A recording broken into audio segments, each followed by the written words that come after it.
నేనైతే పావు బజ్జీ ఈ రకంగా ట్రై చేస్తానండి. చాలా చాలా సూపర్‌గా ఉంటుంది. Excellent taste. ఇలా ఎప్పుడైనా ట్రై చేశారా మీరు? ఇలా గాని ట్రై చేస్తే ఎప్పుడు ఇలాగే మీరు తయారు చేసుకొని ఇంట్లోనే తింటారు. బయట అస్సలు తినరు. ఈ రెసిపీ మీరు ట్రై చేసి మీ ఇంట్లో వాళ్ళు మెప్పించాలని అనుకుంటున్నారా? అయితే ఈ వీడియోని చివరి వరకు చూసేయండి. నమస్తే, నేను మీ నాగమణి. మన ఛానల్ వైజాగ్ వాళ్ళ వ్లాగ్స్. ఇప్పుడైతే రెసిపీలోకి వెళ్ళిపోదామా మరి.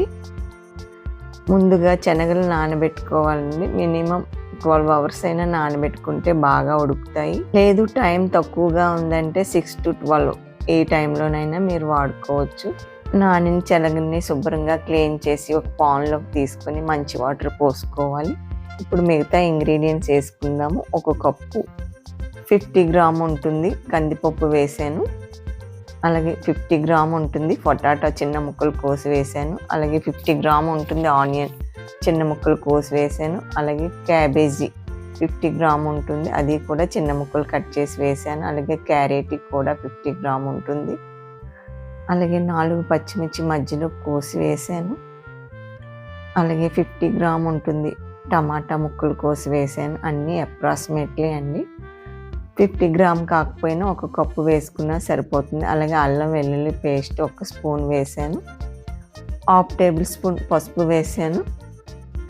సాల్ట్ మాత్రం వేయలేదండి, ఎందుకంటే శనగలు గట్టిగా ఉండిపోతాయి, మనకి సాఫ్ట్గా కావాలి కదా, అందుకని. మరొకసారి అంతా కలిపేసుకుందాము బాగా కుక్ అయ్యేటట్టు అన్ని ఇంగ్రీడియంట్స్. ఇప్పుడైతే కుక్కర్ మూత పెట్టి విజిల్ పెట్టేసుకుందామండి. 6 to 8 విజిల్స్ రావాలి, ఎందుకంటే సాఫ్ట్గా అన్నీ కుక్ అవ్వాలి కాబట్టి. 8 విజిల్స్ అవనిచ్చానండి. కుక్కర్ చల్లారింది, మూత తీసేద్దాము. మనం వేసుకునే ఇంగ్రీడియంట్స్ అన్నీ ఈ రకంగా స్మాష్ అయ్యాయండి. ఇప్పుడు ఫుల్గా అంతా ఒకటేలాగా ఈవెన్గా స్మాష్ చేసేసుకుందాము స్మాషర్తో. మనం పప్పు మెదుపుకున్న స్టిక్ ఉంటుంది కదా, వాటితోటైనా మెదిపేసుకోవచ్చు. అంతా ఈవెన్గా మెదిపేద్దాము. మనం కొద్దిగా బరకగా కావాలంటే కొద్దిగా బరకగా ఉంచుకోవచ్చు. స్టవ్ పైన ఎడల్పు పాన్ పెట్టుకొని 1 స్పూన్ బటర్ వేసానండి. అలాగే 2 స్పూన్ ఆయిల్ వేసాను. అలాగే పెద్ద ఆనియన్ చిన్న ముక్కలుగా కోసి వేస్తున్నాను. ఆనియన్లో పచ్చిదనం అంతా పోయినంత వరకు ఫ్రై చేసుకోవాలి. ఆనియన్ కలర్ మారడం స్టార్ట్ అయింది. ఇప్పుడు మిగతా ఇంగ్రీడియంట్స్ వేసేద్దాం. గరం మసాలా వేస్తున్నాను. అలాగే 1/2 టేబుల్ స్పూన్ కారం వేస్తున్నాను. 1 స్పూన్ సాల్ట్ వేసాను మన టేస్ట్కి తగ్గట్టు. అలానే ధనియాల పౌడర్ 1/2 టేబుల్ స్పూన్ వేసాను. అలానే ఆమ్చూర్ పౌడర్ 1/2 టేబుల్ స్పూన్ వేసాను, అంటే మామిడికాయ పౌడర్ అండి. అలాగే సైంధవ లవణం అంటారు, బ్లాక్ సాల్ట్, అది కూడా వేసాను. ఇవన్నీ వేసుకున్నాక లైట్గా ఆయిల్లో ఫ్రై అవనివ్వాలి. నీట్గా ఆనియన్ మసాలా ఫ్రై అయిపోయింది. ఇప్పుడు మనం క్రష్ చేసుకున్న బఠానీ చాట్ వేసేసుకోవాలి.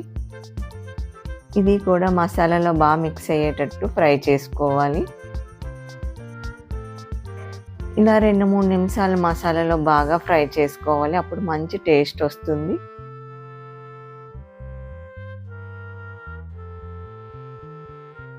పావు బాజీ కర్రీ రెడీ అయిపోయినట్టే. ఇప్పుడు 1 స్పూన్ షుగర్ వేస్తున్నాను. వేసుకొని నీట్గా కలిపేసుకోవాలి. బఠానీ బాగా క్రష్ అవ్వలేదు అనిపించింది, అక్కడక్కడ కనిపించింది, మళ్ళీ ప్రెస్ చేసేస్తున్నాను. ఇప్పుడైతే పావు బాజీ కర్రీని అంతా ఒక ప్లేట్లో తీసుకొని 2-3 గరిటెలు ఉంచుకుంటాను. పావు బాజీ కర్రీలో కొద్దిగా సాల్ట్ కారం ఎక్కువ ఉండేటట్టు చూసుకోవాలి, ఎందుకంటే మనం వాటర్ వేస్తూ ఉంటాము, చిక్కబడిపోతుంటుంది. అందుకని అవి తక్కువ అనిపిస్తే మళ్ళీ వేసుకోవచ్చు. ఇలా వాటర్ పోసుకొని మళ్ళీ పలచని చేసి సైడ్కి పెట్టేసి బాజీని బ్రెడ్ని కాల్చేసుకుందాము. ఇంకా మనం బటర్ కావాలనుకుంటే ఇంకా వేసుకోవచ్చండి. నేను కొద్దిగా బటర్ చాలని కొద్దిగా వేసుకున్నాను. ఇంకా మనకి ఇష్టమైతే చాలా బటర్ వాడచ్చు. టేస్ట్ మాత్రం సూపర్గా ఉంటుందండి. ఇంకా రెడీ అయిపోయినట్లే మనం సర్వ్ చేసేసుకుందాము. వేడి వేడిదే తింటే బాగుంటుందండి. ఇలా చేసేసి చాట్ని ఫ్రిడ్జ్లో పెట్టేసుకొని ఎప్పుడు కావాలంటే అప్పుడు కూడా సర్వ్ చేసుకోవచ్చు. అంటే ఒక 3 డేస్ వరకు నిల్వ ఉంటుంది ఫ్రిడ్జ్‌లో. పావ్ బాజీ కర్రీ. ఇంకెందుకు ఆలస్యం, వేడి వేడి పావ్ బాజీ టేస్ట్ చేసేద్దామా మరి? ఈ వీడియో నచ్చినట్లయితే లైక్ చేయండి, షేర్ చేయండి, సబ్స్క్రైబ్ చేయండి.